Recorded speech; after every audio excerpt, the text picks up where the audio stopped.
हैं, स्वस्थ हैं, अनंत ज्ञान रूप है, ऐसे सुख किम से तो सुख कहाँ है? विमुक्ता से। जो विमुक्त है, जो विमुक्त है कर्मों से, वे सुखी है। विशेषण समस्त मुक्त कर्म रहित था, तो विशेषण से समस्त रूप से समत्य उक्ता रहिता शन। अब वो कौन है?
सुखी कर्म से रहित है। कोई सुखी नहीं होता। परम अव्यवहार चाहिए तो कर्म शून्य चाहिए। और एक देश कर्म का अच्छा हुआ है तो अनंत सुख प्रकट होता है। सर्व कर्म का अच्छा होता है तो अव्यवहार अनंत सुख प्रकट होता है। शुद्धों का सुख अव्यवहार अनंत सुख है, अनंतों का सुख अनंत सुख है। पूर्वगतम होता और कैसा तपो निर्जीव कर्मा। जो सुख प्राप्ति का, उस सुख प्राप्ति का मार्ग क्या है? वो तपो निर्जीव कर्मा, तपसा निर्जाच। तपस्या करने से कर्मों की निर्जा होती है और बिना तपस्या किए कोई कर्मों को निर्जीर्ण नहीं कर सकता। इसलिए निर्जीर्ण कर्मा, कर्मों से निर्जीर्ण जो है वही उस सुख को प्राप्त कर सकता है।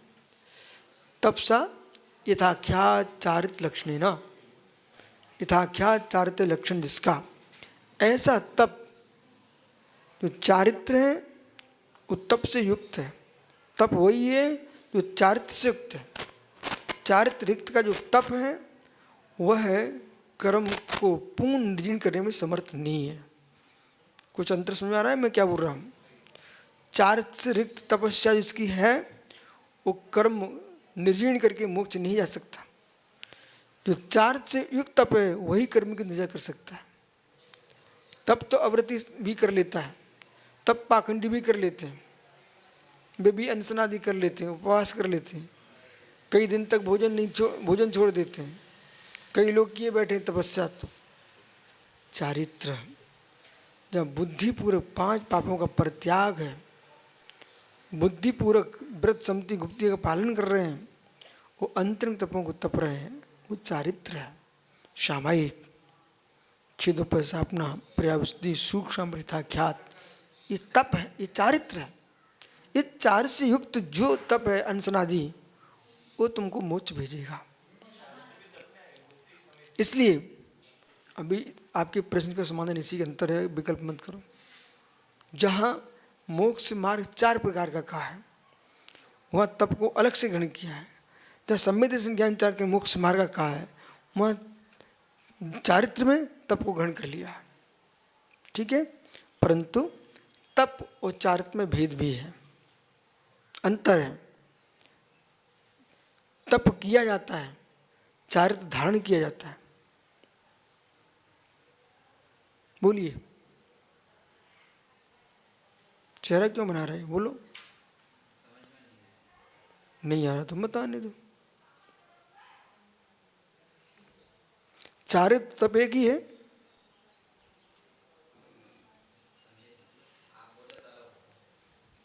ठीक है, समझते रहे। जब तुम्हें समझ तो समझ लेना, चलो कोई बात नहीं।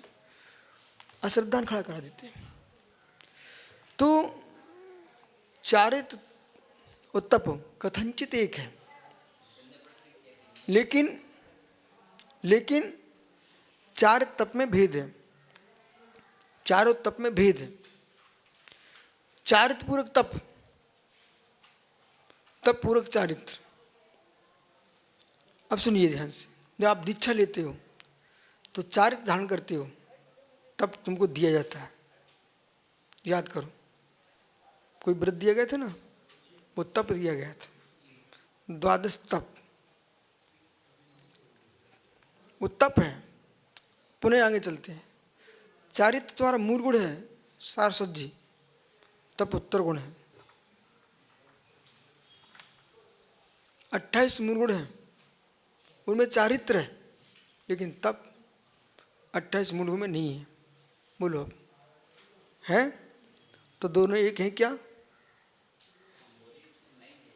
दोनों एक नहीं है, दोनों एक नहीं है। अंतर्भूत करने के लिए वहां कहा है कि हमने जब चार कथन किए तो चार हो गए, चार आराधना। जब हम तप को चार में ग्रहण कर लेंगे तो फिर एक हो जाएगा। पर मुनिराज हैं, अनशन आदि नहीं कर सकें तो कोई विकल्प नहीं है, उत्तर गुण में रखा गया है। लेकिन महाव्रतों को पालन नहीं करेंगे, ये नहीं हो सकता। वो चारित्र है, वो चारित्र है, सामायिक चारित्र है, तप उत्तर गुण है, इसलिए दोनों में अंतर है। और जो चारित्र है वो निर्जा कारण की नहीं है, वो तो मोक्ष का ही कारण है। सम्यक दर्शन ज्ञान चारित्र मोक्ष मार्ग, वो भी निर्जा कारण है। लेकिन चारित्र धारण करके विशिष्ट निर्जा को प्राप्त करना है तो आपको तप करना पड़ेगा। चारित्र धारण कर लिया और तप नहीं कर रहे हो तो निर्जा वो नहीं हो पाएगी जो मोक्ष दिला पाएगी आपको। पहले अरे घबरा में उत्तर दे रहा हूँ सबका। इसलिए मात्र परंतु बिना तप चारित्र धारण किए कोरा तप तुमको मोक्ष नहीं दिला पाएगा। चारित्र में निर्गंत दशा मिलेगी। पहले सुनिए, चारित्र जो होगा वो निर्गंतों की होगा। तप जो है निर्गंतों को, ऐसा नियम नहीं है। श्रावक भी तप लेते हैं, समझ रहे कि नहीं? तप कितने श्रावक परुषण तप रहे हैं, अनशन तप रहे हैं, तप रहे कि नहीं? जो प्रतिमाधारी हैं वे रस परित्याग भी कर लेते हैं, बहुत सारे भोगोपभोग प्रमाण व्रत में ले लेते हैं, लेकिन सकल चारित्र नहीं है। सकल चारित्र के साथ जो तप किया जाएगा वही मोक्ष दिलाएगा। नहीं तो श्रावक प्रसन्न हो जाएंगे, ठीक है हम भी तप करते हमारा मोक्ष हो जाएगा, होगा, इसमें कोई शंका नहीं, परंपरा से होगा। लेकिन कब होगा? जब सकल चारित्र धारण करके तपस्या फिर से करोगे तब होगा। इसलिए तप और चारित्र में भेद है, ठीक है ना? तप और चारित्र में भेद है। मोक्ष के लिए दोनों की अनिवार्यता है, दोनों की अनिवार्यता है। अब प्रश्न और पुनः अंतरंग चारित्र को, अंतरंग तप को यहाँ चारित्र में स्वीकार किया और बहिरंग तप को तप में स्वीकार किया। ये अभय चंद सूरी ने अंतरंग तप को चारित्र में ग्रहण किया। अब चारित्र में ग्रहण किया तब तो जो अंतरंग तप है उसमें ध्यान है। अंतिम तप कौन सा? ध्यान। क्या ध्यान के उन्हें सारा निर्वाण हो जाएगा? कर लो कितनी तपस्या। उधर क्यों देख के मुस्कुराते हो? प्रश्न में कर रहा हूं। बालक ध्यान के ना मोक्ष हो जाएगा? नहीं होगा ना। तो सबसे जितने तपस्वी हैं उनसे कहो, सबसे अनशन तप के साथ साथ अंतरंग ध्यान तपस्या पे ध्यान दो। ध्यान के लिए तुम सो गए, कोई भी ध्यान कर ही नहीं रहे हो और विशुद्धि प्रणाम में यदि नहीं है तो कोरा भूखा प्रणाम मोक्ष नहीं दिला पाएगा 100%। परंतु अनशन को तुम गलत नहीं बोलना। अनशन और एकासन और रस परित्याग करते रहोगे तो इंद्रिय दर्प कमजोर रहेगा, तुम्हारे ब्रह्मचर्य का अच्छे से पालन होगा, इसलिए वो भी करना चाहिए। ठीक है, वो भी ये करना चाहिए, परंतु उस तपस्या के करने के साथ साथ परिणामों को विशुद्धि बढ़ाना चाहिए।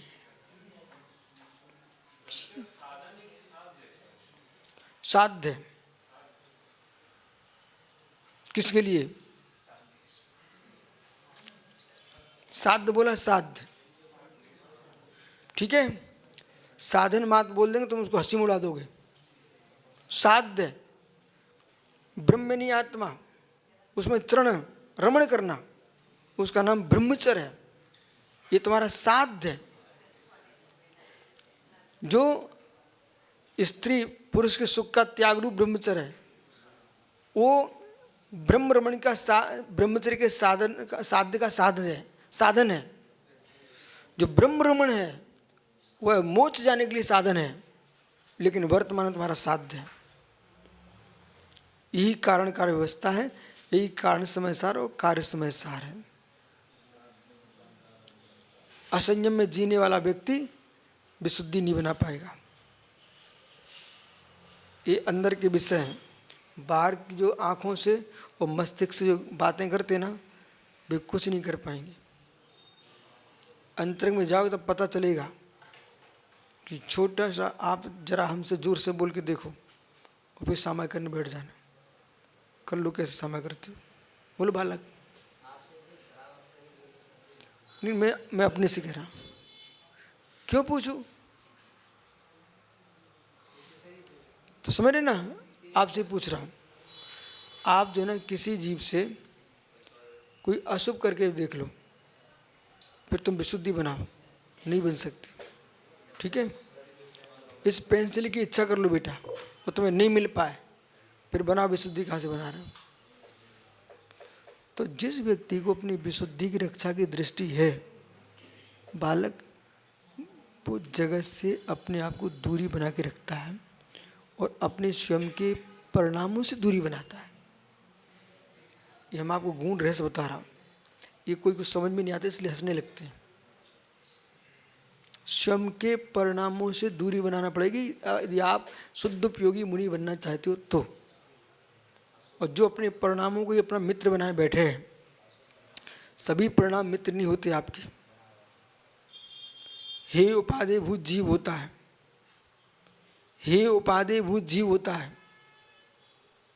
अब बहुत सारे रहस्य तुम जब अध्ययन करते जाओगे, बड़े होते जाओगे, तो मेरी बातें आपको समझ में आएंगी। और जब जितने बड़े हो जाओगे तब कहोगे जब गुरु समझाए तब मैं समझता था, तो बोलते ही रहते हैं। हे उपादेयभूत जीव होता है, जीव द्रव्य आप स्वयं में ही। आप संक्लिष्ट परिणाम रख रहे हो, तुम हे भूत जीव हो, जिसमें विशुद्धि बढ़ रही है, उपादेयभूत जीव हो। पाप रूप परिणाम चल रहे, हे जीव है। इसलिए पंचाशती काय के मंगलाचरण में जैसे स्वामी ने बहुत अच्छी बात लिखी है, मालूम? जीव द्रव्य स्वयं में भी शुद्धाशुद्ध भी होता है। सिद्ध भगवान शुद्ध जीव है, आप अशुद्ध जीव हो। शक्ति रूप में शुद्ध जीव हो, अव्यक्ति में अशुद्ध जीव हो, बराबर। इसलिए नहीं समझ पाओ बेटा, समझने के लिए दूसरा काम छोड़ना पड़ता है।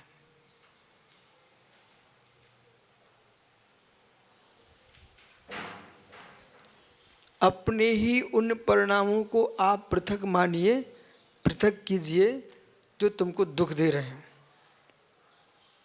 बाहर का कोई भी वस्तु, कोई पदार्थ, कोई व्यक्ति दुख दे ही नहीं सकता, ये नियम है। वो बहिरंग है, बहिर्व्यापक भाव हो सकता है। अंतरंग व्यापक भाव कौन होता है? सारस्वत जी स्वयं। यदि हमारे शब्दों को तुमने गहरे में पकड़ के रखा, विपरीत नहीं होता तो क्लेश आएगा। विशुद्धि के लिए रखा तो विशुद्धि बनेगी, मध्यस्थ तो मध्यस्थ रहोगे। पर अपने उपादान को देखो, सुबह का प्रवचन सुना नहीं ध्यान से, ऐसा लगता है आपको।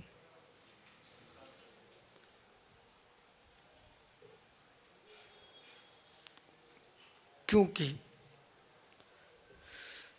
कर्म भ्रमण करा रहा है कि आत्मा का उपादान भ्रमण करा रहा है। और आत्मा कर्म बंद कर रही है कि कर्म अपनी शक्ति से बंध रहा है। आप समयसार पढ़े, समयसार से बोलिए। अभी आप ये मत घबराओ कि व्यवहार का क्या होगा। आत्मा से कर्म बंध रहे कि कर्म अपनी शक्ति से बंध रहे। और पर का सत पर रूप हो सकता है क्या? पर का चतुष्टय पर रूप हो सकता है क्या?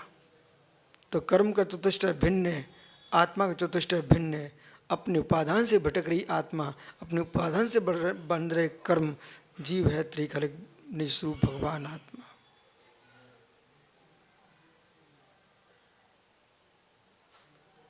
इसे जानने के लिए, पहचानने, कहने लगने तक के लिए शक्ति चाहिए। वो कह करके पागल ना हो, ये और शक्ति चाहिए।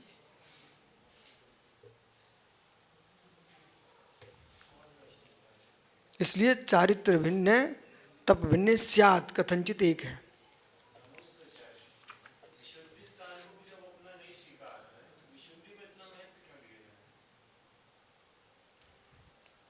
पहले सुनो भाई, विशुद्धि स्थान निस्वभाव नहीं है। क्यों? विशुद्धि शुद्ध नहीं है। विशुद्धि स्वयं भाव है, न कि क्षयिक भाव है। विशुद्धि क्या है? छद्मस्त की विशुद्धि होती है, ठीक है? और संसारी जीव को विशुद्धि होती है। इसलिए स्वभाव कैसे हो सकता है? जिसका विनाश होता है वो स्वभाव नहीं होता, स्वभाव अविनाशी होता है। ज्ञान दर्शनात्मक अविनाशी स्वभाव है। विशुद्धि उत्पन्न हुई है, विशुद्धि नष्ट होती है। फल के बाद सिद्धों में विशुद्धि होती क्या? अरंतों में, शाश्वत अरंतों में विशुद्धि होती कि नहीं?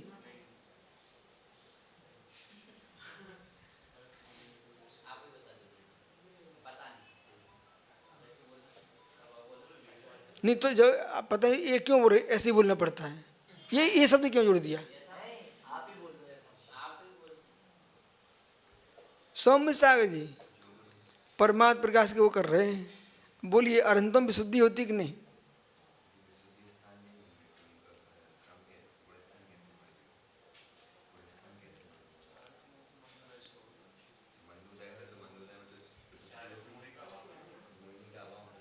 अरे भाई तुम इधर देख रहे हो, वहां बात नहीं कर रहे हो।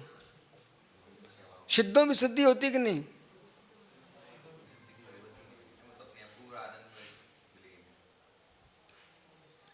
अरंतों में विशुद्धि होती कि नहीं? साम्य सागर अरंतों में विशुद्धि होती कि नहीं?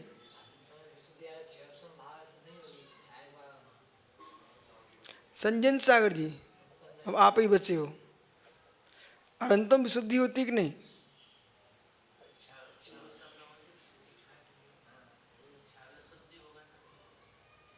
विशुद्धि स्थान सूक्ष्म भाव की छायक भाव भी है। नहीं, स्थिरता से बोलो। यहाँ कोई वीर दिख नहीं रहा हमको।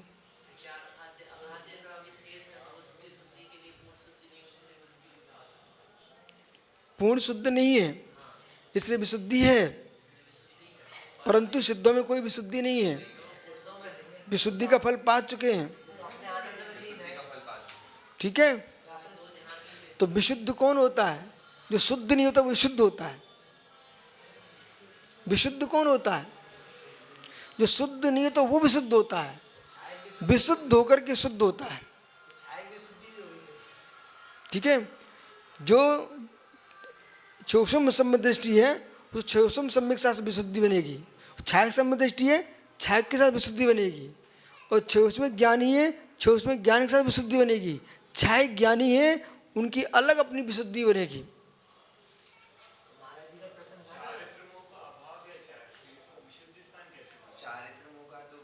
क्या?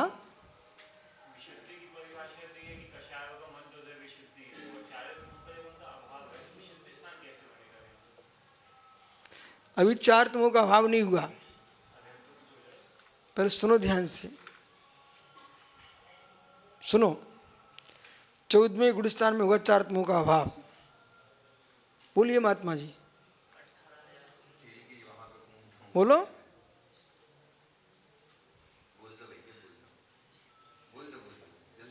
अरे मत बोलने दो, बालक समझो। सुनो, 14वें गुणस्थान तक विशुद्धि क्यों स्थान है? चारित्र यथाख्यात है, परम यथाख्यात। ठीक है, परम यथाख्यात अरहंत भगवान के जो है 13वें गुणस्थान में चारित्र चक्रवर्ती नहीं बने। समझ रहे नहीं? ये तो संसार की वर्तमान उपाधियां हैं, किसी कुछ भी दे दो, लेकिन वास्तव में चारित्र चक्रवर्ती जो होता है वो 14वें गुणस्थान मुनि होते हैं। चारित्र चक्रवर्ती 14वें गुणस्थान में कौन? अयोग केवली भगवान। क्यों? शैलेशम संपतो वो जीवो कमरे विप मुको गए जो केवली होदी। जहाँ पर 18,000 शील की पूर्ता होती है, ऐसे वीतरागी मुनि परम क्या चाह सकते हैं? वे हैं चारित्र चक्रवर्ती। समझ गए? इसलिए जहाँ तक ध्यान है वहाँ तक विशुद्धि है। इसलिए अब प्रश्न जो है ना, समय सार की भाषा में देखो, 4 बजने वाले, हमको जाना है विशुद्धि स्थान। इसलिए समय सार को विवेक के साथ समझना पड़ता है। विशुद्धि स्थान आत्मा का स्वभाव नहीं है, क्योंकि छूट जाएगी, छूट जाएगी, विशुद्धि छूट जाएगी। और जोर इसलिए देते हैं कि विशुद्धि के बल पर ही चारित्र का निर्दोष पालन होता है। विशुद्धि के बल पर ही चारित्र का निर्दोष पालन होता है। तो चारित्र के बल पर भगवान बनता है। इसलिए बिना विशुद्धि के बल पर चारित्र प्रकट होता है, चारित्र के बल पर विशुद्धि प्रकट होती है, विशुद्धि ऐसा क्रम चलता है। पहले चारित्र प्राप्त करो, चारित्र बनाओ विशुद्धि के बल पर, फिर चारित्र की विशुद्धि बढ़ाओ तो अगला चारित्र पाओ, फिर विशुद्धि बनाओ, फिर शुक्ल ध्यान पाओ, शुक्ल ध्यान की विशुद्धि बनाओ, अगला शुक्ल ध्यान पाओ, विशुद्धि बनाओ और शुक्ल ध्यान पाओ, विशुद्धि बनाओ, मोक्ष चले जाओ। इसलिए परंतु फिर भी श्रद्धा का विषय, विशुद्धि भी आत्मा का धर्म नहीं है। जैसे ध्यान आत्मा का धर्म नहीं है, पर ध्यान के बिना निर्वाण नहीं है, पर वो होता आत्मा में ही है। चलो भाई, व्याख्या तो मैं अच्छी कर देता हूं, पर आप जैसे भव्य जी सुने ना शांति से, उच्च विद्वान को बिठाओ आप, फिर मेरी व्याख्या सुनो आप।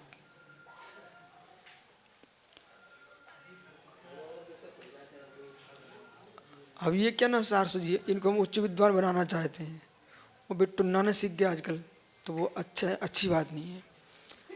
पुनः कथम भूता, वो कैसा? तपो निर्जरा क्रमणा कर्मा, तप जो है निर्जरा कर्म है। तपहा तपसा यथा क्या चारित्र लक्षण विपरीत की निवृत्ति शुक्ल ध्यान निर्जरानी। बड़ा व्यवस्थित व्याख्यान किया यहाँ पर अवेचन सूरी ने। तपसा तप के द्वारा, यथाख्या चारित्र लक्षण है ना, यथाख्या चारित्र लक्षण से विपरीत क्रिया निवृत्ति शुक्ल ध्यान है ना। देख बालक, विपरीत निवृत्ति शुक्ल ध्यान के द्वारा निर्जीनानी निर्मूलानी कर्माणी। अब विपरीत निवृत्ति शुक्ल ध्यान कौन सा है? तीसरा नको, वो सूक्ष्म क्रिया उत्पादि नाम का है तीसरा ध्यान। चौथे शुक्ल ध्यान का नाम क्या है? सौम्य सागर। चौथे शुक्ल ध्यान का नाम क्या है? निसंग सागर जी। ये चौथा शुक्ल ध्यान विपरीत क्रिया निवृत्ति नहीं, निर्मूलता नहीं कर्माणी, जो कर्म को निर्मूलन करने वाला है। ज्ञानादिनी द्रव्य कर्म भाव रूपाणी एन सतोक्ता, जिससे द्रव्य कर्म भाव कर्म दोनों कर्मों का क्षय होता है। अनेन चार तपसा आराधना ध्यम सूचितम, इसके द्वारा चार तो तप, ये 2 आराधनाओं की सूचना की गई है। जो आराधना की दृष्टि से देखेंगे तो तप आराधना अलग है और चारित्र आराधना अलग है। इसलिए सारस्वत को भेद करना चाहिए तप में और चारित्र में। भूयम किम भूता, और कैसे हैं? जीवस्थान, गुणस्थान, मार्गणस्थान तत्वविदा। जीवस्थान, गुणस्थान, मार्गणस्थान, ऐसा जो तत्वविद है इन सबको जानता है। जानने के बाद छोड़ने का उपाय करना चाहिए। पहले जाने ही नहीं है, समझे ही नहीं, इसके पहले छोड़ने की बात करने लगते हैं पागल लोग। जानो, पहचानो, समझो, फिर छोड़ो। बड़ा क्रम है व्यवस्थित। और ये लोग पुण्य क्रिया छोड़ो, व्यवहार छोड़ो। अभी व्यवहार को सीख नहीं पाए, इसके पहले व्यवहार छोड़ो। जो बच्चे दाढ़ी आ नहीं पाए इसके पहले ब्लेड फेरने लगते पागल। उसका परिणाम क्या होता है? बाद में खूब परेशान होते, फिर शौक में फेर लेते हैं। तो भाई आने तो दो पहले, क्यों? यस, आए कि नहीं आए? तो इस प्रकार से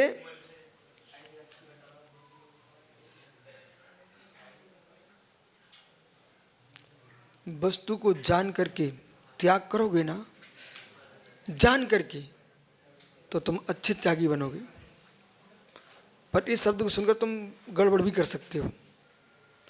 वेद करके थोड़ी बोल रहा हूं मैं, जान करके।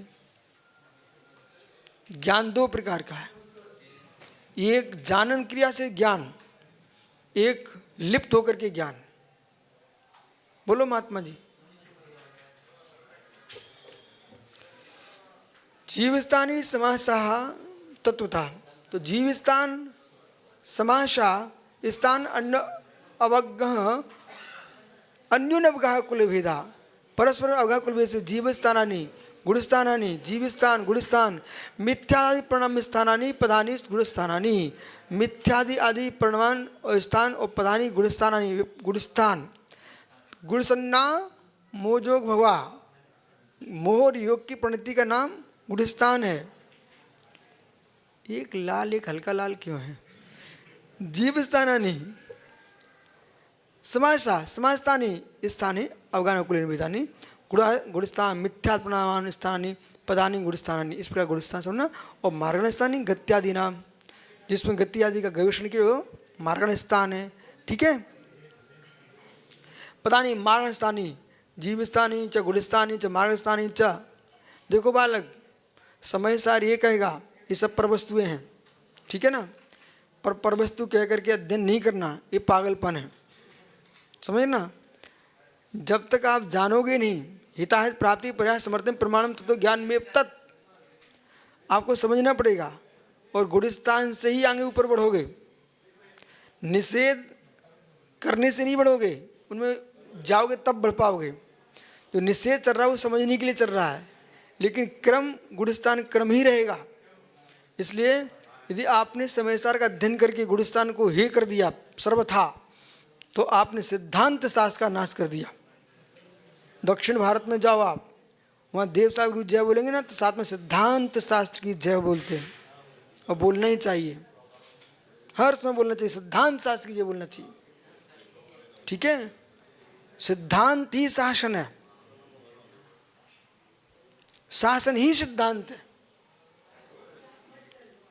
कृतांतागम सिद्धांता, बोलिए नाम माला से, है कोई पंडित? कृतांतागम सिद्धांता।